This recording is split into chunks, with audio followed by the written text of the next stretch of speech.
مساء الخير من غاليبولي أقصى الجنوب الإيطالي من على متن سفينة حنظلة. أحييكم وأشد على أيديكم أحبتي، رفاقي، عائلتي وكل الأصدقاء في تونس وفي كل أنحاء العالم.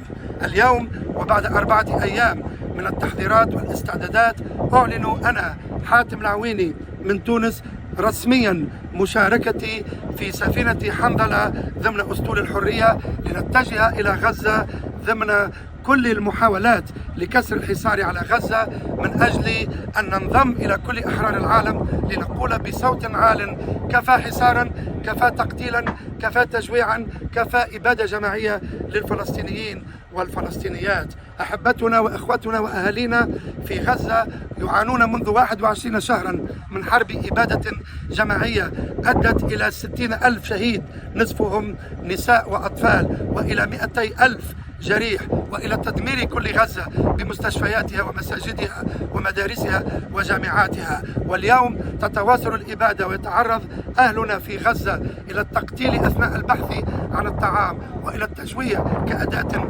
للحرب على أهلنا في غزة، حرب الإبادة. لذلك نتوجه اليوم إلى غزة من أجل أن نقول بصوت عال وواضح: لا للحصار، لا لحرب الإبادة الجماعية، الحرية لفلسطين، الحرية لكل الأسرى في فلسطين، والمجد والعزة لفلسطين من أجل وقف الحرب الإبادة الجماعية في غزة.